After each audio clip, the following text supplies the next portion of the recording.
जय जगन्नाथ। शुभ सकाळ।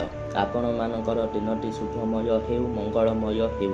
ମୁଁ ଦେବାଶିଷ ପାଢ଼ୀ ଆପଣମାନଙ୍କୁ ଶ୍ରୀ ଗୋପାଳ କୃଷ୍ଣ ଆଷ୍ଟ୍ରୋଲୋଜିକାଲ ୟୁଟ୍ୟୁବ୍ ଚ୍ୟାନେଲକୁ ସ୍ୱାଗତ ଜଣାଉଛି। ଆଜିର ବିଶେଷ ତଥ୍ୟ ଉପସ୍ଥାପନ ହେଉଛି ଅକ୍ଷୟ ତୃତୀୟା ଏବଂ ଶ୍ରୀକ୍ଷେତ୍ରରେ ଚନ୍ଦନ ଯାତ୍ରା ଆରମ୍ଭ, ପରଶୁରାମ ଜୟନ୍ତୀ ଉପରେ ଆଲୋଚନା। ଆସନ୍ତା ମେଷ ମାସର 27 ଦିନ, ଇଂରାଜୀ ମେ ମାସ 10 ତାରିଖ, ମୁସଲିମ୍ ଜିଲକଡ୍ ମାସର 1 ତାରିଖ ଏବଂ ସୌର ମତେ ବୈଶାଖ ମାସର 20 ଦିନ ଶୁକ୍ରବାର ଦିନ ଅକ୍ଷୟ ତୃତୀୟା ଅନୁଷ୍ଠିତ ହେବାକୁ ଯାଉଅଛି। ବୈଶାଖ ମାସ ଶୁକ୍ଳପକ୍ଷ ତୃତୀୟା ଦିନଟି ଅକ୍ଷୟ ତୃତୀୟା ଭାବେ ପରିଚିତ। ଏହି ଦିନକୁ ଔପଚାରିକ ଭାବେ ସରକାରୀ ସ୍ତରରେ କୃଷକ ଦିବସ ରୂପେ ମଧ୍ୟ ପାଳନ କରାଯାଇଥାଏ। କୃଷକ ଏହି ଦିନ ଅମୃତ ବେଳାରେ ଅକ୍ଷିମୁଠି ବା ଅକ୍ଷୟ ମୁଠି ଅନୁକୂଳ କରି କୃଷି କାର୍ଯ୍ୟର ଶୁଭାରମ୍ଭ କରିଥାଏ।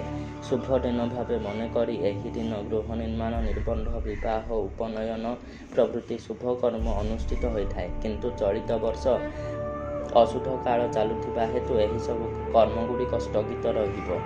ଚାଷୀ ନିଜ ସ୍ତ୍ରୀଠାରୁ ହଳଦୀ, ଚନ୍ଦନ, ସିନ୍ଦୁର ବୋଳା ଧାନ ବିହନ ପୂର୍ଣ୍ଣ ନୂଆ ଗଉଣୀକୁ ଶଙ୍ଖ, ହୁଳହୁଳି ମଧ୍ୟରେ ମୁଣ୍ଡରେ ଧରି ଏବଂ ଅନ୍ୟ ଏକ ନୂତନ ଟକେଇରେ ପିଠା ନେଇ ହଳ ଲଙ୍ଗଳ ଧରି କ୍ଷେତକୁ ଯାଇଥାଏ। ସେଠାରେ ଲକ୍ଷ୍ମୀ ଠାକୁରାଣୀଙ୍କୁ ଭୋଗ ଦେଇ ଉକ୍ତ ନୈବେଦ୍ୟ କିଆରୀର ଈଶାନ କୋଣରେ ପୋତି ହଳ ବୁଲାଏ ଓ ମୁଠା ମୁଠା ବିହନ କିଆରୀରେ ବୁଣେ। ଏହାକୁ ଅକ୍ଷିମୁଠି କହନ୍ତି। ସଧବା ସ୍ତ୍ରୀମାନେ ଏଦିନ ସତୀ ଦେବୀଙ୍କର ପୂଜାର୍ଚ୍ଚନା କରନ୍ତି। ଏହି ତିଥିରେ ଶ୍ରୀଜୀଉମାନଙ୍କର ରଥ ନିର୍ମାଣ ପାଇଁ ଅନୁକୂଳ କରାଯାଇଥାଏ। ତନ୍ତ୍ରବିଧି ଅନୁସାରେ ମହାକାଳୀ ମନ୍ତ୍ରରେ ପୂଜିତ କୁରାଢ଼ୀ ଲଗାଇ ବନଯୋଗ ହୋମର ଆଚାର୍ଯ୍ୟ ତଥା ଦେଉଳ ପୁରୋହିତ ରଥ ନିର୍ମାଣର ଶୁଭାରମ୍ଭ କରିଥାନ୍ତି।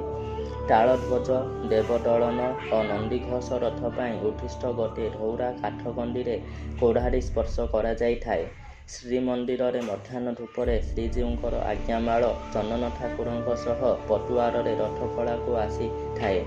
ଏହି ଦିନଠାରୁ ଚନ୍ଦନ ଯାତ୍ରାର ଶୁଭାରମ୍ଭ ମଧ୍ୟ ହୋଇଥାଏ, ଯାହାକି ଜ୍ୟେଷ୍ଠ ମାସ ଶୁକ୍ଳପକ୍ଷ ଚତୁର୍ଦ୍ଦଶୀ ପର୍ଯ୍ୟନ୍ତ ମୋଟ 42 ଦିନ ଧରି ଅନୁଷ୍ଠିତ ହୁଏ। ଅକ୍ଷୟ ତୃତୀୟା ଦିନ ସୁନା କିଣିବା ଦ୍ୱାରା ଅତ୍ୟନ୍ତ ଶୁଭ ବୋଲି ମାନିଥାନ୍ତି। ଏହି ଦିନ ସୁନା କିଣିବା ଅତ୍ୟନ୍ତ ଶୁଭଦାୟକ ହୋଇଥାଏ ଏବଂ ଅକ୍ଷୟ ତୃତୀୟା ଅର୍ଥାତ୍ ଅକ୍ଷୟର ଅର୍ଥ ହେଉଛି ଯାହା କେବେ କ୍ଷୟ ଯିବ ନାହିଁ ବା ସରିବ ନାହିଁ। ତେଣୁ ଏହି ଦିନ ଯେକୌଣସି ବି ଶୁଭ କାର୍ଯ୍ୟ କରାଯାଇଥାଏ କିମ୍ବା ସୁନା ରୂପା କ୍ରୟ କରାଯାଇଥାଏ, ତେବେ ତାହା ଦ୍ୱାରା ଧନ ଧାନ୍ୟର ବୃଦ୍ଧି ହୋଇଥାଏ ବୋଲି ବିଶ୍ୱାସ କରାଯାଇଥାଏ।